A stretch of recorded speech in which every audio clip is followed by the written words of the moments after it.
এর পরবর্তী শ্লোকে দেখতে পাবেন, তবে যবে সর্বভাবে হইল স্মরণ, তব প্রভু কৃপায় দিলেন দর্শন। তবে যবে সর্বভাবে হইল স্মরণ, তবে প্রভু কৃপায় দিলেন দর্শন। তারপরে ব্রহ্মাজি যখন এই বিষয়গুলো আমরা জানি, কিন্তু তবুও অনেকবার আলোচনা হয়েছে বিভিন্ন সময়, কিন্তু চৈতন্য ভাগবতে যেহেতু রয়েছে সেই জন্য আবার বারবার। তো ব্রহ্মাজির তিনি অনেক চেষ্টা করলেন, অনেক প্রচেষ্টা করলেন। তারপরে যখন ভগবানের শরণ গ্রহণ করলেন যে আমাকে রক্ষা করো, আমি কে, আমাকে বলো, আমার কি কাজ, তবে প্রভু কৃপায় দিলেন দর্শন। তখন ব্রহ্মাজিকে ভগবান দর্শন দিলেন। তবে কৃষ্ণ কৃপায় স্ফুরিল সরস্বতী, তবে সে জানিলা সর্ব অবতার স্থিতি।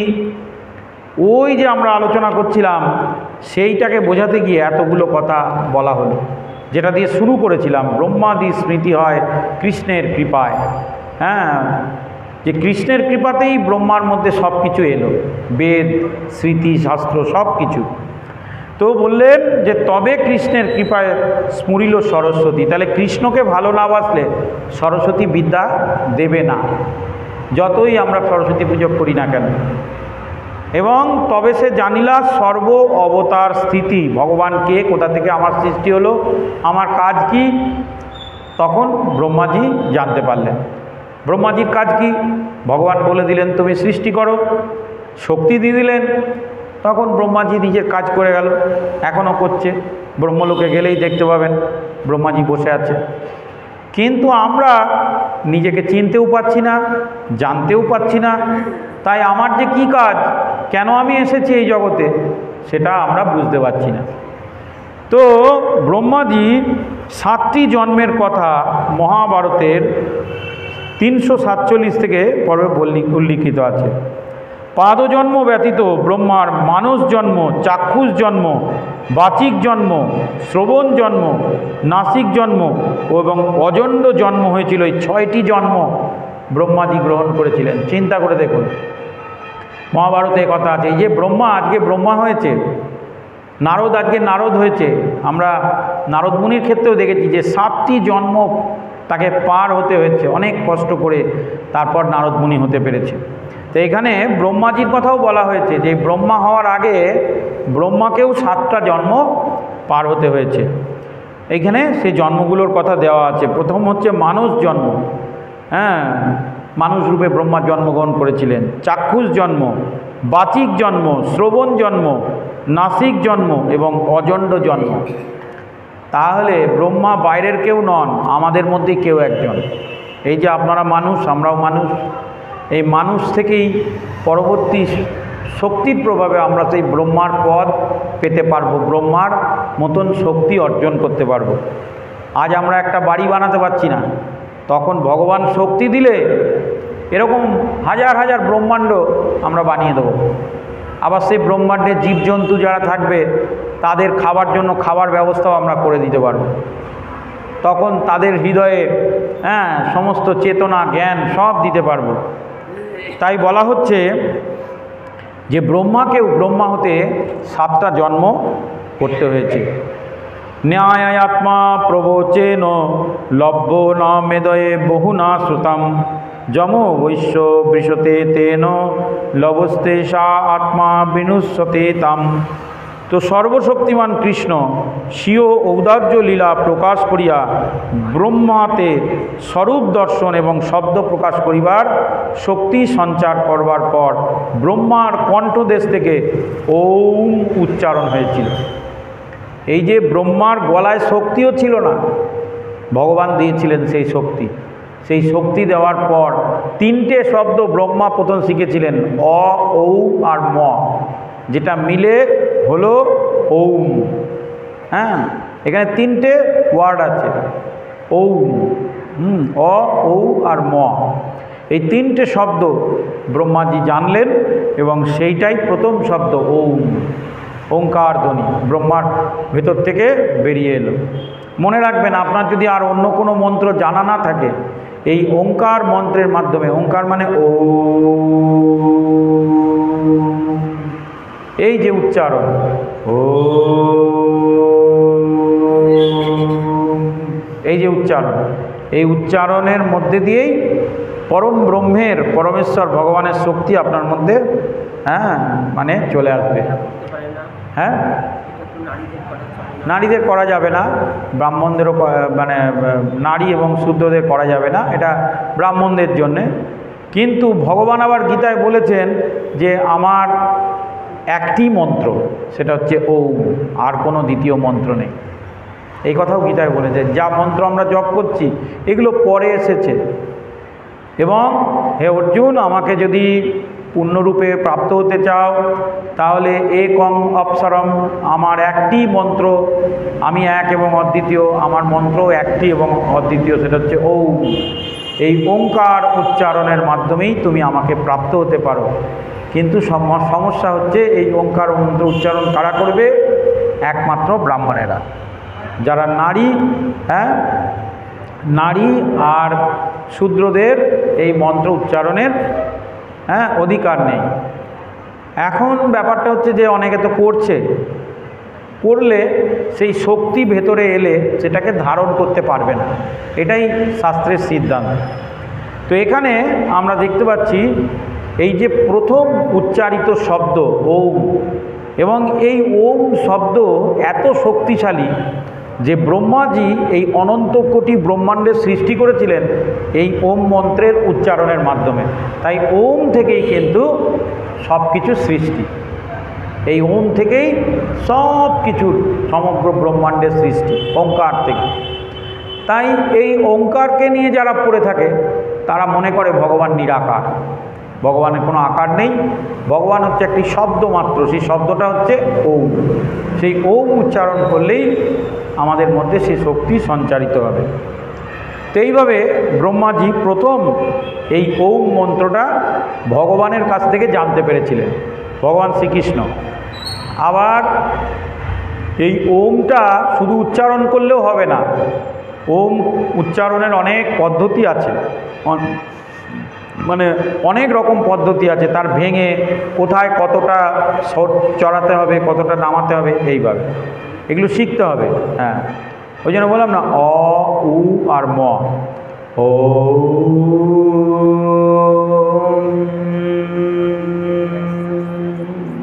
এইভাবে শিখতে হবে। ও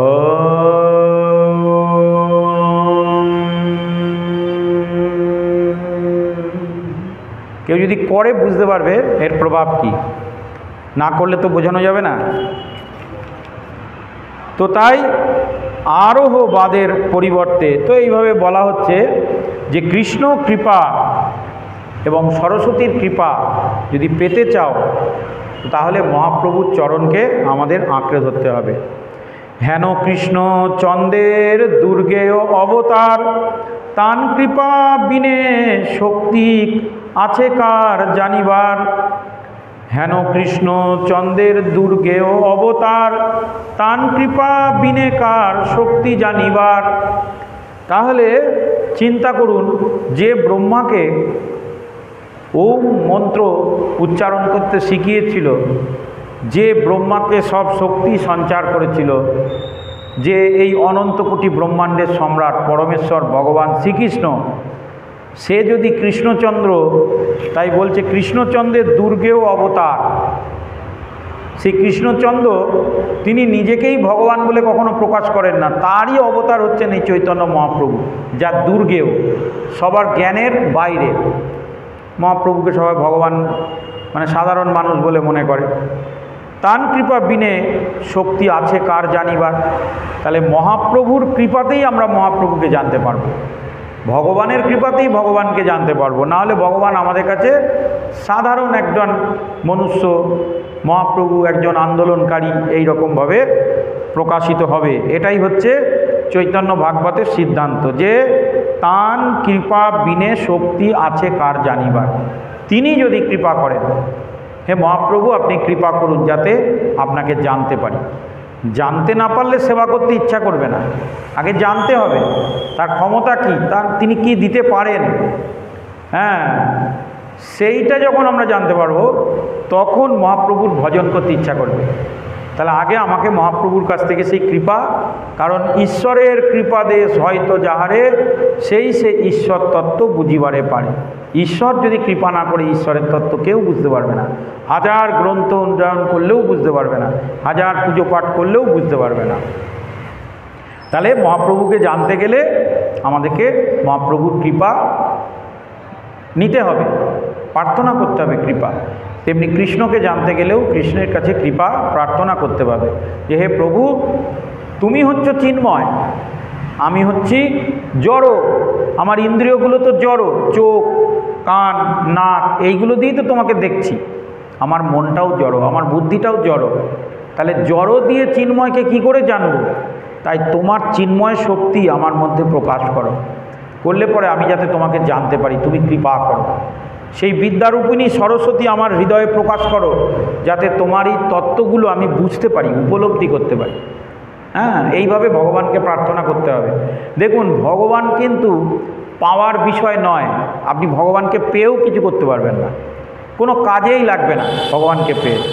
ভগবান হচ্ছেন জানার বিষয়, উপলব্ধির বিষয়। তাহলে ভগবানকে এই যে আমরা জানছি, পড়ছি, শুনছি, বুঝছি, যখন উপলব্ধি করতে পারবো, যদি অনেক দেরি না হয়ে যায় তখন আমরা ভগবানকে ভালোবাসতে পারবো। তাই যতটা পারবেন উপলব্ধি করবার চেষ্টা করবেন, অনুভব করবেন। হ্যাঁ, অচিন্ত অগম্য কৃষ্ণ অবতার লীলা, সেই ব্রহ্মা ভাগবতে আপনি কহিলা। হ্যাঁ, অচিন্ত অগম্য কৃষ্ণ অবতার লীলা। কৃষ্ণ কেমন? অচিন্ত। অচিন্ত মানে যাকে চেনা যায় না। জয় জয় শ্রী ভগবত কথা কি। অগম্য মানে যার কাছে যাওয়া যায় না, এত সহজ নয়। কৃষ্ণ অবতার লীলা, সেই ব্রহ্মা ভাগবতে আপন কহিলা। তাহলে যার কাছে যাওয়া যায় না, যাকে চেনা যায় না, ব্রহ্মাজি তার সম্পর্কে ভাগবতে বর্ণনা করছে, ব্রহ্মাজি ভগবানের স্তুতি করছে। তাহলে ব্রহ্মা আমরা দেখলাম মনুষ্য জন্ম পেয়েছিল, আরও 7টা জন্ম পেয়েছে, ভগবানের কাছে গেল, ভগবানকে চিনতে পারলো, জানতে পারলো। তাহলে ব্রহ্মাজি ভগবানেরকে দেখেছেন, ব্রহ্মাজি ভগবানকে একটু হলেও চিনেছেন, তাই তো তিনি ভাগবতে বলছেন অবতার লীলা। তো অচিন্ত অব্যক্ত রূপায় নির্গুণায় গুণাত্মনে সমস্ত জগধারায় মূর্তয়ে ব্রহ্মণে নম। কি সুন্দর শ্লোকটা, মন ভরে গেল এই শ্লোকটা পড়ে। এইটা শ্রী যশোদার স্বীয় তনয়ের মুখ দর্শন করে ব্রহ্মাজি ভগবানকে বলেছিলেন। ব্রহ্মার উক্তিতে এটা শ্রীমদ্ ভাগবতমের 10ম স্কন্ধের 14তম অধ্যায়ে বর্ণনা করা আছে। ওই যে আমরা যে ভগবানের ব্রহ্মা বিমোহন লীলা, ব্রহ্মা বিমোহন লীলা, ব্রহ্মাজিকে ভগবান বিমোহিত করে দিয়ে সেই বাছুর টাছুর সব ব্রহ্মা চুরি করে নিয়ে চলে যাচ্ছিল, ওই লীলাতে ব্রহ্মাজি এই স্তুতিটা করেছিলেন। বলছেন কি স্তুতি? অচিন্ত ব্যক্ত রূপায় নির্গুণায় গুণাত্মনে সমস্ত জগৎ ধারায় মূর্তয়ে ব্রহ্মণে নমঃ। এগুলো আরও বিস্তারিতভাবে আপনাদের কাছে ব্যাখ্যা হবে যদি ওই আপনারা অনলাইন ক্লাস করেন, খুব ভালো লাগবে। সেই ক্লাসটা কিন্তু ইউটিউব বা ফেসবুকে দেওয়া হবে না, এটা থাকবে কোথায়? যতক্ষণ ক্লাস হবে ততক্ষণই আপনারা আমাকে দেখতে পাবেন, পরে যেই আপনি মোবাইল অফ করবেন সব ডিলিট হয়ে যাবে। এই জন্য একদম শুধু আমার যত নিকটস্থ ভক্ত যারা জানতে চায়, শুনতে চায়, পড়তে চায় তাদের জন্য। তো খুব সহজ ব্যাপার। হ্যাঁ, আপনারা আসবেন, ক্লাস করবেন, ভালো লাগবে। তো আমরা দেখতে পাচ্ছি অচিন্ত অব্যক্ত রূপায় নির্গুণায় গুণাত্মনে। ব্রহ্মাজি বলছেন যে ভগবান হচ্ছেন অচিন্ত, ভগবান হচ্ছেন অব্যক্ত। আমি মহামূর্খ, তাই ব্যাখ্যা করার চেষ্টা করছি, কিন্তু প্রকৃতপক্ষে ভগবানকে ব্যাখ্যা করা সম্ভব নয়, তার বর্ণনা করা সম্ভব নয়। যার শরীরের মধ্যে এই গোটা জড় জগৎ রয়েছে, তার শরীরকে আপনি কি ব্যক্ত করবেন? আমরা তো এর থেকে বেশি দেখতেই পাই না, একটা কোনো সূক্ষ্ম শব্দ আমরা কানেই শুনতে পাই না। আমি তো আরও কম শুনি, এমনি আমি কানে কম শুনি। হ্যাঁ, বুঝতে পেরেছেন? যদি ধরুন কোথাও ফিস ফিস হচ্ছে আর পাশে যদি কেউ কথা বলে, আমি কান পেতেও সেটা শুনতে পাই না, তাহলে কি করে ভগবানের কথা শুনবো? হ্যাঁ, তাহলে কথা হচ্ছে, এখন তো চোখেও ভালো দেখছি না, চশমা পরতে হচ্ছে। তাহলে ব্রহ্মাজি বলছেন যে ভগবান অব্যক্ত, তাকে বর্ণনা করা যায় না, কিন্তু আমরা চেষ্টা করে যাচ্ছি। নির্গুণায়, ভগবান নির্গুণ, তার কোনো গুণই নেই না, তা নয়। নির্গুণ মানে হচ্ছে যেখান থেকে সব গুণের সৃষ্টি, নির্গুণ। সব গুণ যেখান থেকে সৃষ্টি হচ্ছে, সেই গুণের আধার হচ্ছে ভগবান। তাই ভগবানের গুণের কোনো শেষ নেই।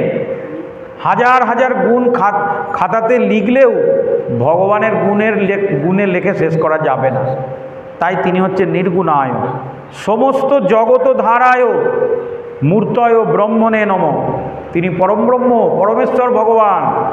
হ্যাঁ, জগৎ ধারায়, এই জগতে এমন কোনো জায়গা নেই যেখানে ভগবান নেই।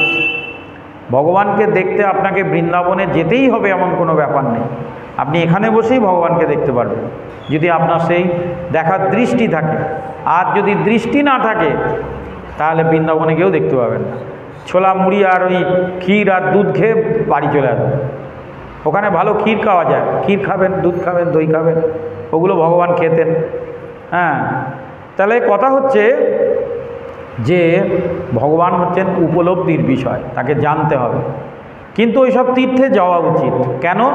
ভগবান সেখানে লীলাবিলাস করেছেন, ওইসব জায়গার একটা বিশেষ মাহাত্ম্য আছে। সব জায়গার যে কোনো তীর্থক্ষেত্র, সেখানে একটা বিশেষ কৃপা শক্তি লুকিয়ে আছে। সেইগুলো জায়গায় গেলে যদি ভগবান একটু কৃপা করে দেয়, সেই জন্যে। তাহলে অচিন্ত অগম্য কৃষ্ণ অবতার লীলা, সেই ব্রহ্মা ভাগবতে আপনি কহিলা। যখন ভগবানের কৃপা হলো, তখন ব্রহ্মাজি স্বয়ং সেই লীলা কথা বলতে লাগল। কৌবেত্তি ভুমন ভগবান পরমাত্মন, যজ্ঞেশ্বর ভাতি বিব্রত স্ত্রীলোক্যম, কাহুম কত বা কতি কেদেতি, বিস্তারণ ক্রিয়সী যোগমাস্যাম। 14 নম্বর শ্লোক। সেখানে বলা হচ্ছে, এটা ভাগবত, শ্রীমদ্ ভাগবতমের 10ম স্কন্ধের 14তম অধ্যায়ের 21 নম্বর শ্লোক। সেই ব্রহ্মার স্তুতি ভগবানকে বলছেন যে ব্রজের গোবৎস হরণকারী ব্রহ্মা দর্প শ্রীকৃষ্ণ কর্তৃক চূর্ণ হইলে ব্রহ্মাজি কৃষ্ণের পরমেশ্বর তত্ত্ব জ্ঞাত হইয়া এই স্তব করিতেছেন। ব্রহ্মাজি যখন ভগবানের সেই শক্তিকে বুঝতে পারলেন, যে বাপরে, এতগুলো গাভী আর এতগুলো বালক নিয়ে গিয়ে ব্রহ্মলোকে রেখে দিলাম, এখানে এসে দেখছি সারা সবাই ঘুরে বেড়াচ্ছে, তাহলে ওখানে যারা আছে ওরা কারা, আর এখানেই বা যারা আছে তারা কারা? হ্যাঁ, তারপরে ভগবান দেখলেন ওরকম ছোট ছোট অসংখ্য গাভীগুলো আর বালকেরা সবাই শ্রীকৃষ্ণের মতন শঙ্খচক্র গদাপদ্ম ধারণ করে বসে আছে। তখন বুঝতে পারলেন যে বাবা, আমি কোথায় আমি হাত দিয়েছি, আমি কত বড় ভুল করেছি। ভগবান তাকে দেখালেন। তা ভগবান তাকে দেখাবেন বলে তাদেরকে আগে হরণ করিয়ে দিলেন, ওরা দেখতে পেল না কিছু।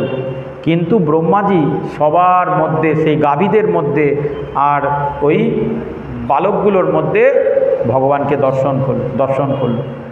কতগুলো ভগবান, আরও কি সুন্দর লীলা সেখানে বর্ণনা ছিল। এই ঘটনাটা ঘটেতে 1 বছর লেগেছিল, 1 বৎসর কাল। আর এই যে 1 বৎসর কাল ধরে গাভীরা রোজ বাড়ি চলে গেছে, বালকেরাও রোজ বাড়ি চলে গেছে। তাহলে ওই গাভীগুলো সবাই কৃষ্ণ ছিল, আর প্রত্যেক গোমাতা আর ব্রজগোপীরা এতদিন ধরে, যে 1 বছর ধরে তাদের নিজের সন্তান মনে করে আর নিজের গাভী মনে করে কৃষ্ণেরই সেবা করছিল, কৃষ্ণেরই সেবা করছিল। এই অদ্ভুত অলৌকিক লীলা ব্রহ্মাজি যখন বুঝতে পারলেন, কেউ বুঝতে পারল না। দেখুন, পৃথিবীতে আর কেউ চিনুক না চিনুক, মা ঠিক চিনবে। মা এমনই জিনিস, মা ছেলের স্পর্শে, ছেলের ডাকে, দূর থেকে ছেলে বা মেয়ে যাই হোক, সে সন্তানের অনুভূতি। কিন্তু সেই মাকেও ভগবান ভ্রমিত করে দিল। গোমাতা তার থেকেও বড়, সেই গোমাতাগুলোও বুঝতে পারলো না যে গাভীগুলো সব আমার সন্তান নয়, এগুলো সব কৃষ্ণ। হ্যাঁ, আর এরা তো সাধারণ ব্যক্তি, ব্রহ্মাজি স্বয়ং নিজেই বুঝতে পারেনি। তাই জন্যে কো ব্যক্তি ভুমন ও ভগবান পরমাত্মন, ব্রহ্মাজি ভগবানের স্তুতি করছেন, হে ভুমন, ভুমন মানে ব্রহ্মাণ্ডের অধীশ্বর, হে ভগবান, হে পরমাত্মন, হে যজ্ঞেশ্বর। হ্যাঁ, কি আশ্চর্য, আপনি কখন, কোথায়, কেন, কত প্রকারের স্বীয় রূপে নিজেকে বিস্তার করেন তা সাধারণ জীবের পক্ষে বোঝা সম্ভব নয়, কেই বা জানতে পারে। তাই যদি বলো স্বতন্ত্র স্বরূপ আপনার কেনই বা, তো এইভাবে বলা হচ্ছে। ব্রহ্মাজি তিনি কিন্তু স্তুতি করছেন।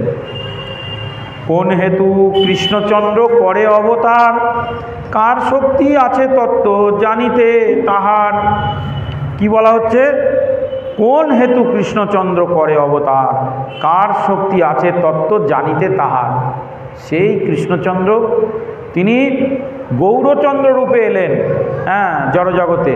কার শক্তি আছে সেই তত্ত্ব জানতে পারবে, কার ক্ষমতা আছে, সাধারণ মানুষ বুঝতেই পারবে না।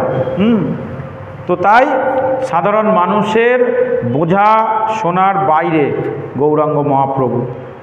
তো আরোহবাদী জড়জগতে কার্য দর্শনের কারণে অনুসন্ধানে বৃত্ত হন।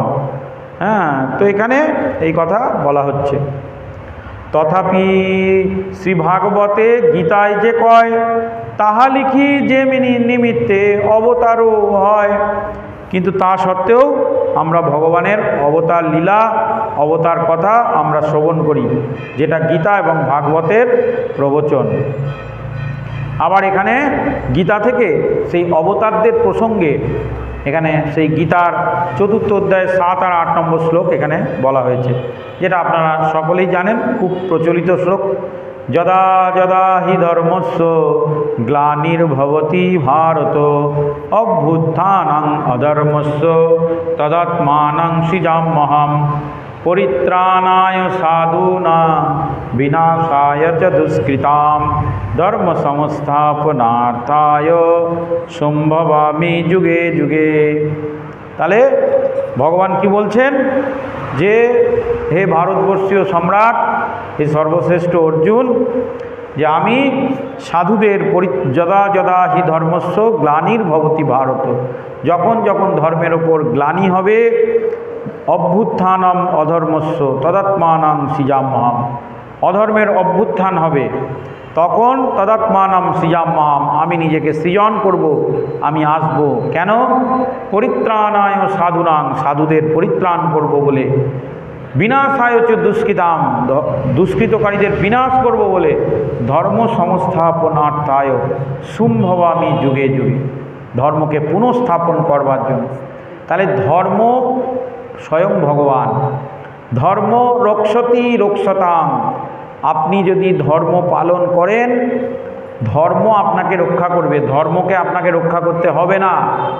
অনেক মানুষ এখন ধর্ম নিয়ে সনাতন ধর্মকে বাঁচানোর চেষ্টা করছে। আরে নিজেই বাঁচে কিনা ঠিক নেই, সে ধর্মকে কি করে বাঁচাবে? আপনি ধর্ম মানতে শুরু করুন কালকে থেকে, ধর্ম মেনে কাজ করুন, ধর্মকে বুঝুন, দেখবেন ধর্ম আপনাকে রক্ষা করবে। হ্যাঁ, ধর্ম স্বয়ং আপনার বর্ম হয়ে আপনাকে রক্ষা করবে। এই হচ্ছে আমাদের বৈদিক সনাতন ধর্ম, ধর্মই আপনার বর্ম। আপনার ছেলে মেয়ে, বউ বাচ্চা, সংসার, সন্তান, ঘর বাড়ি, এরা কেউ আপনাকে বাঁচাবে না, বরং আপনি যে ধর্ম পালন করবেন, এই ধর্মই বর্ম হয়ে আপনাকে রক্ষা করবে। যদি তাই না হতো, তাহলে বলুন, সেই যে মহাভারতের যুদ্ধ যখন হয়, কৃষ্ণ যার সারথি অর্জুন, অর্জুনের ক্ষমতা ছিল ভীষ্মদেবকে পরাজিত করার। একটা বাচ্চা শিশুর মতো ভীষ্মদেবের কাছে অর্জুন। সেই সময়ে, সেই যুগে ভীষ্মদেবকে স্বর্গ মর্ত পাতালে পরাজিত করতে পারে এমন শক্তি কারোর ছিল না, স্বয়ং ভগবানেরও না। তারপরে তিনি হচ্ছেন ব্রহ্মচারী, জীবনে কখনো মিথ্যা আচরণ, মিথ্যা কথা বলা, মিথ্যা আশ্বাসন দেননি। কত পুণ্য ফল! তাই সেই যে ভয়ঙ্কর শক্তিশালী ভীষ্মদেব, কিন্তু যেহেতু ভগবানের বিরুদ্ধে আচরণ করলেন, ভক্তের বিরুদ্ধে আচরণ করলেন, তাহলে শক্তি থাকলেও যদি ভগবান তার পক্ষে না থাকে, তাকে পরাস্ত হতে হবে। এটাই হচ্ছে মূল বিষয়বস্তু গীতা। অর্জুনের কাছে ভীষ্মের মতো ব্রহ্মচর্য ছিল না, অর্জুনের কাছে ভীষ্মের মতো সেই বর ছিল না যে ইচ্ছা মৃত্যু, তার মতো শক্তিও ছিল না, কিন্তু তা সত্ত্বেও শুধু ভগবানের কৃপা ছিল বলে একদম ভীষ্মদেবের কি হাল করে ছাড়লো ভগবান, দেখলেন তো, একদম ধরাশায়ী হয়ে গেল। তাহলে প্রসঙ্গ হচ্ছে যে আপনার কাছে কি আছে সেটা বড় কথা নয়, আপনি ধর্মেও মানছেন কিনা সেটা বড় কথা। যদি আপনার উল্টো দিকে ব্যক্তি সে অসীম শক্তিশালীও হয় কিন্তু অধার্মিক হয়, আর আপনার কাছে কিছু নেই, আপনি শুধু ধর্ম পালন করবেন, যদি দেখবেন বিজয় আপনার হবে, যেরকম মহাভারতের যুদ্ধে অর্জুনের হয়েছিল। ঠিক বলছি তো? অর্জুনের কাছে কিছুই ছিল না এক ভগবান ছাড়া, কিন্তু ভীষ্মদেবের কাছে সমস্ত শক্তি ছিল, সব কিছু, কিন্তু তা সত্ত্বেও ভগবান তাকে একবারে বান কি সৈয়া পর লেটা দিয়া, হিন্দিতে বললে মানে বানের বিছানায় শুইয়ে দিলেন যে দেখ আমার শক্তি। এবং 6 মাস ভীষ্মদেব ওখানে শুয়ে থাকলেন ওইভাবে, 6 মাস ওই কষ্ট সহ্য করলেন, বানের তীক্ষ্ণ বান অর্জুনকে দিয়ে বেঁধালেন। অর্জুনের ক্ষমতা আছে একটা বান ভীষ্মদেবের দিকে ছুড়বে, এই হচ্ছে ভগবান। তাহলে আমরা যদি সেই ভগবানকে ভালো না বাসতে পারি, তাকে যদি আমরা না বুঝতে পারি, না জানতে পারি, তাহলে কি হবে? শুধু ধর্ম ধর্ম করে মিছিল মিটিং করলে কিচ্ছু হবে না। নিজে ধর্ম পালন করুন। মহাপ্রভু যেটা বলেছেন, আপনি আচারী ধর্ম অপরে শিখায়। আপনি নিজে আচরণ করুন, দেখবেন ঠিক আপনাকে সবাই ভালোবাসবে, সবাই আপনার খেয়াল রাখবে, আপনাকে সহযোগিতা করবে। কিন্তু আমাদের কোথাও কিছু ভুলের কারণে আমরা ধর্মকে বুঝতে পারছি না, উপলব্ধি করতে পারছি না বলে ধর্ম আজ সংকটে পড়ে গেছে। সেই সময়তে সবাই ধর্মজ্ঞানী ছিল, কিন্তু ভগবান মহাভারতের যুদ্ধে প্রত্যেককে মৃত্যুদণ্ড দেওয়ার আগে তার ধর্মে কি তাকে বুঝিয়ে দিয়ে তারপর মেরেছেন। দেখবেন মহাভারত পড়ে প্রত্যেকে জিজ্ঞেস করেছে আমার অপরাধটা কি ভগবান। কর্ণ জিজ্ঞেস করেছে, ভীষ্মদেব জিজ্ঞেস করেছে, কেউ বুঝতে পারছে না, আমি তো ধর্ম মেনে চললাম। আমাদের এই দ্রোণাচার্য জিজ্ঞেস করেছে, দ্রোণাচার্যকে দেখালেন প্রত্যেকটা স্তরে, হ্যাঁ তুমি বৈদিক ব্রাহ্মণ, তুমি অনেক জ্ঞানী, অনেক ধর্ম বোঝো, কিন্তু এই এই এই এই জায়গায় তুমি ভুল করেছো। তাহলে দ্রোণাচার্য পরম শক্তিশালী, সেই সময়ে তিনি হচ্ছেন সবচেয়ে বড় অস্ত্র শিক্ষা, তাকে একদম মুন্ডু ছেদন করিয়ে দিল ওই ইয়ের পুত্রকে দিয়ে, ধৃষ্টদ্যুম্নকে দিয়ে, ইয়ের পুত্র। না বিরাট তো না, ওই যাই হোক ঠিক মনে করতে পারছি না, যাই হোক। তো ধৃষ্টদ্যুম্নকে দিয়ে অশ্বত্থামার বলছি আমাদের দ্রোণাচার্যের মুন্ডু উড়িয়ে দিল, একদম পুরো মুন্ডু ছেদন করে দিল, অস্ত্র নিয়ে সে তার মৃত্যু দিল অশ্বত্থামাকে। কিন্তু অশ্বত্থামাকে স্পর্শ করবার ক্ষমতা ওই ধৃষ্টদ্যুম্নর আছে না, যদি হচ্ছে যজ্ঞ থেকে উৎপন্ন হয়েছে, বিরাট রাজা, বিরাট রাজার পুত্র। সেই বিরাট রাজা এক মহাযজ্ঞ করেছিলেন, সেই যজ্ঞ থেকে তিনি চেয়েছিলেন যে আমার এমন একটা পুত্র সন্তান চাই যে ওই মানে কি নাম বললাম, দ্রোণাচার্যকে মৃত্যুদণ্ড দিতে পারে। কিন্তু প্রথমে জন্ম হয়েছিল কন্যার, যজ্ঞ থেকে প্রথম কন্যা উৎপন্ন হলো। বিরাট রাজা বললে কি, আমি তো পুত্র চেয়েছিলাম, কন্যা তো ওকে বধ করতে পারবে না, আমি এই কন্যা গ্রহণ করব না। সেই কন্যার নাম হলো দ্রৌপদী। তাকে বহিষ্কার করে দিলেন, তাকে স্বীকৃতি দিলেন না, তিনি কাঁদতে কাঁদতে চলে গেলেন। কৃষ্ণ তাকে সেখানে গিয়ে বুঝিয়ে সুঝিয়ে আবার নিয়ে এলেন। পরের যজ্ঞ থেকে আবার উৎপন্ন হলো ধৃষ্টদ্যুম্ন, এবং সেই ধৃষ্টদ্যুম্নই তার জন্মই হয়েছিল তাকে মারবার জন্য, ওই যজ্ঞ থেকে তার উৎপন্ন হয়েছিল। তো এবং তার জীবনের সংকল্পই ছিল যে জন্মেই সে আমাদের দ্রোণাচার্যকে হত্যা করবে। তাহলে দেখুন, এই দ্রোণাচার্যকে যখন হত্যা করতে যায়, দ্রোণাচার্য বললেন ঠিক আছে, আমার হত্যার জন্য তোমরা বিষ্ণুর যজ্ঞ করেছো, করো আমায় হত্যা। প্রথম যখন জন্ম হয় তিনি ধ্যানে বসে গেলেন, আর ওইদিকে ধৃষ্টদ্যুম্ন অস্ত্র নিয়ে তেড়ে আসছেন, এসে যখন মারতে যাবেন, প্রথম দিকে বলছি, সৃষ্টির পরেই মারতে যাবেন, ভগবান সুদর্শন দিয়ে সেই দ্রোণাচার্যকে রক্ষা করলেন। বলে, ধৃষ্টদ্যুম্ন, তুমি একে হত্যা করছো কেন? ইনি ব্রাহ্মণ, ইনি জগৎগুরু, হ্যাঁ, আর ইনি অস্ত্র শিক্ষাদাতা, এর এমন কোনো অধর্ম নেই, কোনো পাপ নেই যে তুমি একে হত্যা করতে পারো, চলে যাও এখান থেকে। ভগবান তাকে রক্ষা করলো সুদর্শন দিয়ে। আবার এই ধৃষ্টদ্যুম্নই যুদ্ধের, মহাভারতের অন্তিম দিকে তিনি কিন্তু তাকে হত্যা করলো, ভগবান তাকে দিয়ে করালো। কেন করালো? অর্জুনের বিরুদ্ধে আচরণ করবে বলে। তাহলে তখন সে প্রশ্ন করেছিল যে আমাকে করালো কি? ভগবান তাকে করতে বাধ্য করলো, বললো তুমি অস্ত্র ত্যাগ করো। তুমি একটা ইতিহাসের দুটো পাতার মাঝখানে দাঁড়িয়ে রয়েছো, তুমি যদি বেঁচে থাকো এই মহাভারতের যুদ্ধ কোনোদিন সমাপ্ত হবে না, তাই অস্ত্র তোমায় ত্যাগ করতে হবে। দিয়ে অস্ত্র কি করে ত্যাগ করাবে? অশ্বত্থামা হত ইতি গজ, মিথ্যে কথা বলা হলো, কারণ অশ্বত্থামার প্রতি তার প্রবল প্রেম ভালোবাসা ছিল। এই কথা শুনে তার মন খারাপ হয়ে গেল, মন ভেঙে গেল। সে বলল যে আমি এবার নিজেকে আর রাখবো না, বলে তিনি অস্ত্র ত্যাগ করে যখন বসলো, তারপর ভগবান ধৃষ্টদ্যুম্নকে পাঠালো, বলল, প্রভু আগেরবার আপনি রক্ষা করেছিলেন সুদর্শন দিয়ে, এবার মারতে চাইছেন কেন? তখন দেখালো যে কেন মারতে চাইছি, তুমি তোমার ধর্মে কোথায় কোথায় ভুল করেছো। বলছে, আমি তো স্বয়ং ধর্মের পালক, ব্রাহ্মণ, আমি বেদ পড়ি, এ করি, আপনার মনে হয় আমি অধর্ম করবি? হ্যাঁ, অধর্ম করেছো। তাহলে সেও ধর্মকে বুঝতে পারেনি। তো তাহলে এইটাই হচ্ছে আমাদের বিষয়, যে ধর্মকে বোঝা বা জানা এত সহজ নয়। যেদিন আপনি এই ধর্মকে বুঝতে পারবেন, জানতে পারবেন, শিখতে পারবেন, সেদিন আপনাকে আর কোথাও যেতে হবে না, কোনো ধর্মকে বাঁচাতে হবে না, স্বয়ং ধর্ম আপনাকে বাঁচাবে। এটাই হচ্ছে নিয়ম। জয় জয় শ্রী ভগবত কথা কি। তাই জন্য তো ভগবান বলেছেন, ধর্ম সংস্থাপনায় অর্থায় সম্ভবামি যুগে যুগে।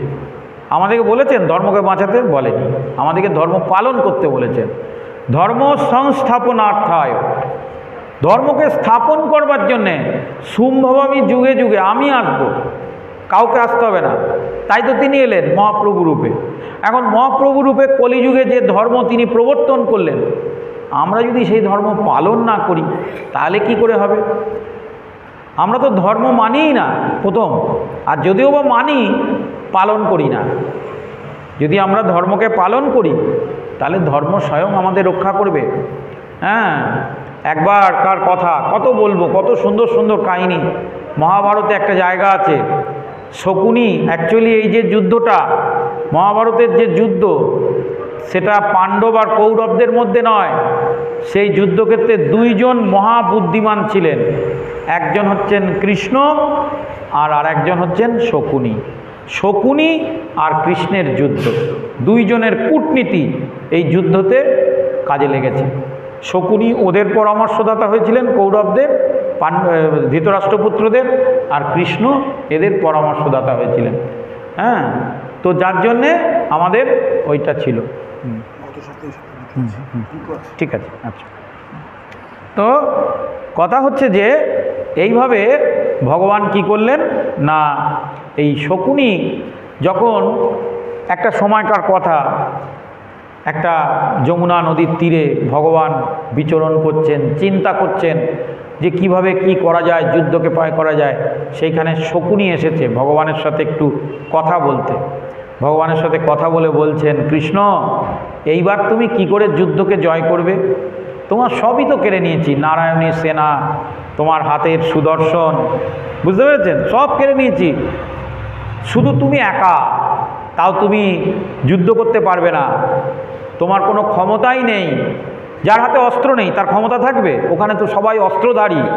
তাহলে মুহূর্তের মধ্যেই এইখানে যত বড় বড় বীর শূরবীর আছে, হ্যাঁ, তখন তারাই তোমাদের সব কিছু শেষ করে দেবে। তাই তুমি নিজের পরাজয় আমার কাছে স্বীকার করে নাও। শকুনি বলছে, তুমি নিজের পরাজয় আমার কাছে স্বীকার করে নাও, তুমি বলো যে তুমি পরাজিত হয়েছে, তাহলে এখনও এই যুদ্ধের বিরাম হয়ে যেতে পারে।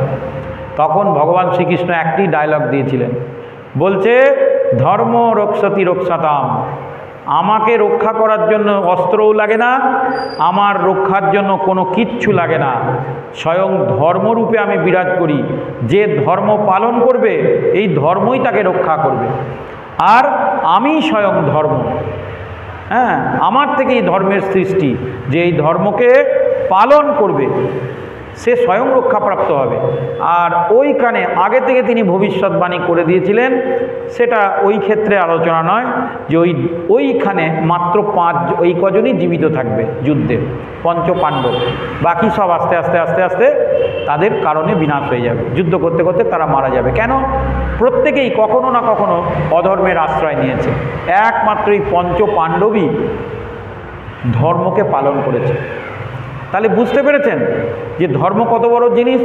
যদি ঠিক মতো ধর্ম আমরা পালন করি তাহলে স্বয়ং ধর্মই আমাদের রক্ষা করবে, আর এই ধর্মই হচ্ছে ভগবান।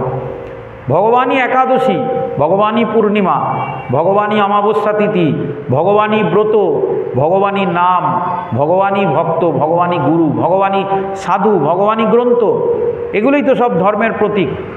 তো এই জিনিসগুলো যখন ধীরে ধীরে ধীরে ধীরে আমরা বুঝতে পারবো যে ভগবানের আলাদা কোনো সত্তা নেই, এর মধ্যেই তিনি বিরাজ করছেন, তিনি এসে সুদর্শন দিয়ে রক্ষা করবেন না, ওটা তো একটা ঐতিহাসিক চরিত্র বা একটা কাল্পনিক ঘটনা হিসাবে আমাদের কাছে ব্যাসদেবজি দিয়ে গিয়েছিলেন, যে সাধারণ মানুষ এইগুলো শুনলে এইভাবে চলবে। তাই মহাভারতের রচনা করেছিলেন নিম্ন শ্রেণীর মানুষের জন্য, যারা কিছুই বোঝে না, তারা যখন রামায়ণ মহাভারত পড়বে তখন তারা এইভাবে চলবে, সেই জন্য। কিন্তু প্রকৃত হচ্ছে ধর্মকে জানুন, আপনার ধর্ম কি, ধর্ম কি চায় আপনার কাছে, কি বলতে চায়, কি শেখাতে চায়। হ্যাঁ, এবং সেই ধর্ম যখন আপনি পালন করবেন আপনি দেখবেন ধর্ম স্বয়ং আপনাকে রক্ষা করবে। আর একটা মজার কথা বলবো, আজকে কী বার? শনিবার। আজকে আমার আসার ডেট, সব বৃষ্টি বন্ধ হয়ে গেছে। জয় জয় শ্রী ভগবত কথা কি আমি বলেছিলাম না আগের দিন, যে অবাক হয়ে যাই, আমারও মাঝে মাঝে রেস্ট নিতে ইচ্ছা করে, আমি চাই যে একটু ভালো করে বৃষ্টি টিষ্টি হোক, আর ফোনে বলে দেবো আজকে আসতে পারছি না, আর ঠিক এইখানে আসার আগে বৃষ্টিটা বন্ধ হয়ে যায়। বুঝতে পারছি, এটা আগের দিন আমি অনেক দিন ধরে লক্ষ্য করছি, আগের দিন আমি বলে গেছি, দেখবেন আগের দিন শনিবার প্রবল বৃষ্টি, জল জমে যাওয়ার মতো উপক্রম, একটু খেয়াল রাখবেন। এবার আমি এলাম, তার 3 ঘন্টা আগে থেকে বৃষ্টি বন্ধ। আজকেও আমি অপেক্ষা করেছিলাম, তারপর দেখি টিভিতে বলছে যে আস্তে আস্তে মেঘ সরে যাচ্ছে। কি অদ্ভুত ব্যাপার বলুন তো, আমার মানে আর রেস্ট নেই। আমি মাঝে মাঝে ভাবি শনিবারটা একটু প্রসাদ পেয়ে ঘুমোবো, আর ফোন করে বলে দেবো যে আমি আজকে আসতে পারছি না, চারিদিকে জল জমে গেছে। মোটর সাইকেলটাও নিয়ে বেরোচ্ছি, বাই চান্স যদি জলটা জমে, ও বাবা, দেখছি সব রাস্তা ফাঁকা। বুঝেছেন, আগের দিনও বলে গেছিলাম এই কথাটা, আগেও বলেছি, আমি এটা অনেক দিন ধরে লক্ষ্য করছি। ঠিক শনিবার হওয়ার আগে বৃষ্টি হচ্ছে, ঝড় হচ্ছে, সব হচ্ছে, ঠিক শনিবার হওয়ার আগে যেন সব পরিষ্কার হয়ে যায়। তো ভগবানের ইচ্ছা, তিনি শুনবেন, তার ইচ্ছা, তার কৃপা, তিনি আনবেন আপনাদেরকে। তাহলে আমরা আলোচনা করছিলাম কোথায়? হ্যাঁ হ্যাঁ হ্যাঁ, আবার হ্যাঁ, ধর্ম পরাভাব হয়, ধর্ম পরাভাব হয় যখনে যখনে অধর্মের প্রবলতা বাড়ে দিনে দিনে। এটাকে আবার কৃষ্ণদাস কবিরাজ বাংলায় শ্লোক করেছেন। ধর্মের পরাভব হয় যখনে যখনে অধর্মের প্রবলতা বাড়ে দিনে দিনে। সাধুজন রক্ষা দুষ্ট বিনাশ কারণে ব্রহ্মাদি প্রভুর পায় করে বিজ্ঞাপনে। বলছেন সেই একই কথা যেটা আমরা বললাম, যে ধর্মের আবির্ভাব তখনই হয় যখন এই অধর্মের প্রবলতা বাড়ে, যখন সাধুজনের রক্ষার প্রয়োজন হয়, দুষ্টের বিনাশ করবার জন্যে ভগবান ধর্মের স্বয়ং ধর্মরূপে অবতার রূপে জগতে অবতীর্ণ হয়, ব্রহ্মাদি প্রভুর পায় করে বিজ্ঞাপনে। তবে প্রভু যুগধর্ম স্থাপন করিতে সাঙ্গপাঙ্গ অবতীর্ণ হয় পৃথিবীতে। জয় জয় শ্রী চৈতন্য ভাগবত কি। এইবার আসল কথাটা বলা হলো। তাই তবে প্রভু যুগধর্ম স্থাপন করিতে সাঙ্গপাঙ্গে অবতীর্ণে হয় পৃথিবীতে। তাই এই যে চৈতন্য মহাপ্রভু, গৌরাঙ্গ মহাপ্রভু, তিনি জড়জগতে আবির্ভূত হলেন। সাঙ্গপাঙ্গস্থ পার্শ্বদাম, সাঙ্গপাঙ্গ যা কিছু আছে সবাইকে নিয়ে। হ্যাঁ, এখানে চৈতন্য ভাগবতে বলা হলো সৃষ্টিকর্তা ও বিধাতা ব্রহ্মা জগতের সকল মঙ্গলের জন্য ভগবানের অবতারণের প্রার্থনা করেন। তৎকালে নিত্য প্রকটিত বাস্তব সত্য বস্তু স্বীয় অপ্রাকৃত বৈকুণ্ঠ ধাম হইতে প্রপঞ্চে সপরিকরে অবতীর্ণ হন। ভগবান স্বয়ং সেই বৈকুণ্ঠপতি গোলকপতি এই জগতে অবতীর্ণ হয়েছেন সাময়িক মঙ্গল বিধানরূপ যুগধর্মের পুনঃস্থাপন কার্য করবার জন্য, সেই সময়কার জগৎকে রক্ষার জন্য। শুভদৃষ্টি সম্পন্ন ব্যক্তিগণ এটা বুঝতে পারে, কিন্তু নৈমিত্তিক লীলা অবতরণের কার্যটি সংস্থাপনমূলক যুগধর্ম। কলিযুগের এবার তাহলে তবে প্রভু যুগধর্ম স্থাপন করিতে সাঙ্গপাঙ্গ অবতীর্ণ হন পৃথিবীতে। তাহলে আমার গৌরাঙ্গ মহাপ্রভুই সেই পরমেশ্বর ভগবান শ্রীকৃষ্ণ, তিনি অবতীর্ণ হয়েছেন যুগ ধর্মের প্রদান করবার জন্য। আসুন এবার যুগ ধর্মের প্রদান করবার জন্য। তাহলে এখানে প্রশ্ন উঠছে, যুগ ধর্ম কি? জয় জয় শ্রী ভগবত কথা কি? যুগ ধর্ম কি? এই যে আমরা এতক্ষণ ধরে বললাম ধর্ম পালন করতে হবে, ধর্ম পালন করতে হবে, তাহলে ধর্মটা কি? কি ধর্ম পালন করব? কলিযুগের ধর্ম হয় নাম সংকীর্তন, এদদত্তে অবতীর্ণ শ্রী শচী নন্দন। খেলেন, ওটাও ধর্ম। ঘুমালেন, ওটাও ধর্ম। সংসার করলেন, ওটাও ধর্ম। ছেলে মেয়েদের মানুষ করলেন, ওটাও ধর্ম। কিন্তু মূল ধর্ম কি? নাম সংকীর্তন। যদি না করলেন তাহলে আপনার সব বৃথা হয়ে গেল। জয় জয় শ্রী ভগবত কথা কি? কেন? ওই যে বললাম, প্রথমেই তো বলেছি যে আমাদের ধর্মকে বুঝতে হবে, ধর্মকে বুঝতে হবে। মূল ধর্মটাই হচ্ছে যেটা মহাপ্রভু ধর্মের সংস্কার করে দিয়ে গেলেন। কলিযুগের ধর্ম হয় শ্রীহরি কীর্তন, এদদর্থে অবতীর্ণ শ্রী শচীনন্দন। আপনাকে ধর্ম সম্পর্কে যে যাই বোঝাক না কেন, কেউ বলবে ওম মন্ত্র উচ্চারণ করুন, কেউ বলবে আপনি ওই করুন, কেউ বলবে আপনি সেই করুন, কিচ্ছু চিন্তা করবেন না। খালি একটা জিনিসে বিশ্বাস রাখবেন যে মহাপ্রভু স্বয়ং গৌরাঙ্গ মহাপ্রভু স্বয়ং কৃষ্ণ। এটা আগে বিশ্বাস দিয়ে শুরু করতে হবে। বিশ্বাসে মিলায় বস্তু তর্কে বহুদূর। যদি এই বিশ্বাসটাই না থাকে তাহলে আবার হরিনাম করে কাজ হবে না। এবার সাধুগুরু বৈষ্ণবের কাছ থেকে হরিনাম আপনাকে চেয়ে নিতে হবে।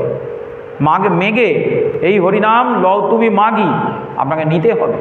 যদি নাও দেয় গুরুদেব, আপনাকে বলতে হবে। গুরুদেব নাও দিতে পারে, অন্য মন্ত্রতন্ত্র দিয়ে ছেড়ে দেবে, দেখছে এর ইচ্ছা আছে কিনা। সেই মন্ত্র যখন স্ফুরিত হবে আপনার সাধু সঙ্গ হবে, সাধু সঙ্গের কৃপায় আপনি জানতে পারবেন যে ওরে বাবা, আসলটাই তো পাইনি, হরিনামই তো দেয়নি আমাকে। তখন ছুটে যাবেন গুরুদেবের কাছে, গুরুদেব আপনাকে হরিনাম দিতে হবে। এবার গুরুদেব তখন বলবে, হ্যাঁ আমি তো এটাই চেয়েছিলাম। এটা নিজে থেকে দেওয়া যাবে না যে আমি দিচ্ছি নাও, এটা হবে না, আপনাকে চাইতে হবে। আবার অনেক সময় গুরুরা কৃপা করেও যেছেও দেয়, তাহলে তার ভাগ্যবান, সে ভাগ্যবান। তাহলে কলিযুগের ধর্ম হয় নাম সংকীর্তন। যেদিন আপনি নাম সংকীর্তন করতে পারলেন না, জানবেন আপনার আজকের ধর্ম পালন হয়নি। আমি অনেক কিছু করেছি, গীতা পড়েছি, ভাগবত পড়েছি, সাধুসঙ্গ করেছি, সবই করেছি, কিন্তু আজকে আমি এক মালাও জপ করতে পারিনি নাম। আর দ্বিতীয় হচ্ছে আমি একদিনও ঘরে বসে হাতে তালি দিয়ে কীর্তন করতে পারিনি, ঘরে বা আসরে। ওটাই আমার ধর্ম। তাহলে সকালে বিকালে সন্ধে রাত্রে খেতে শুতে নাম আর সংকীর্তন আপনার সঙ্গে থাকবে। হ্যাঁ, পৃথিবীতে অন্য কিছু সঙ্গে নিয়ে যেতে গেলে বোঝা বইতে হয়, হাতে ঝোলা, কাঁধে ব্যাগ, এই আমিও নিয়ে আসি, কিন্তু ঠিক আছে, কিন্তু নাম সংকীর্তনের জন্য কোনো বোঝা নয়, কিচ্ছু বোঝা লাগে না, বরং নামই আপনাকে বয়ে নিয়ে যাবে। জয় জয় শ্রী ভগবত কথা কি? ঠিক কি না? নামই আপনাকে বয়ে নিয়ে যাবে। আপনি নাম করতে করতে চলেছেন অটোতে, কখন শিয়ালদা এসে গেল আপনি জানতেই পারলেন না। বুঝলি, আরে শিয়ালদা এসে গেল। অনেকের তো এমন হয় স্টেশন এসে গেছে, বুঝতেই পারেনি, তখন ছুটতে ছুটতে নামছে, জব করছিল বসে বসে। তাহলে নাম আপনাকে বয়ে নিয়ে গেছে। তাহলে আমি যেটা বলছিলাম যে আমাদের ধর্ম কি সেটা আমাদের বুঝতে হবে। কলিযুগের ধর্ম হয় নাম সংকীর্তন। কলিযুগের ধর্ম কালী পূজা, দুর্গা পূজা, অন্যান্য পুজো আশ্রা, যাগ যজ্ঞ এগুলো যেমন করবেন, তেমনি তার সাথে সাথে যদি নাম সংকীর্তন বাদ হয়ে যায় তাহলে কিন্তু আপনার ধর্ম পালন করা হলো না। জয় জয় শ্রী ভগবত কথা কি।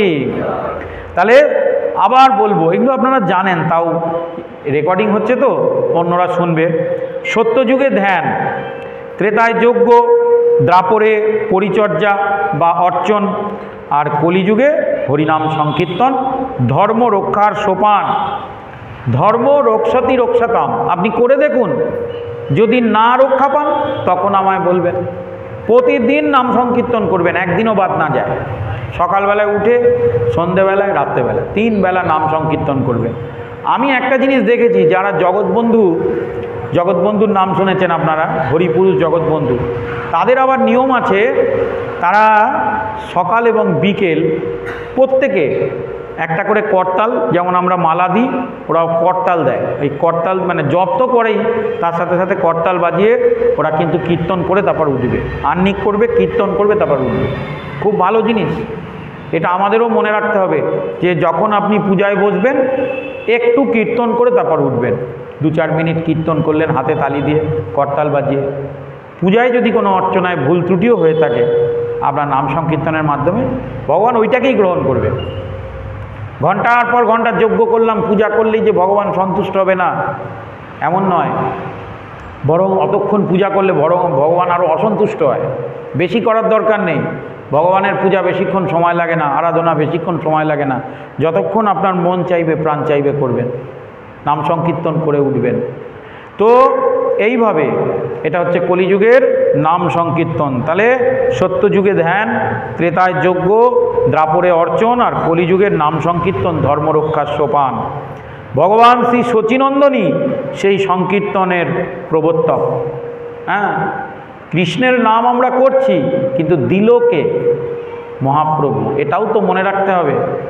সূর্য, ভগবান থেকে সব কিছু সৃষ্টি, সূর্যের আলোটা দিচ্ছে কে? সূর্য। তাহলে তার প্রতি আমাদের কৃতজ্ঞ থাকতে হবে।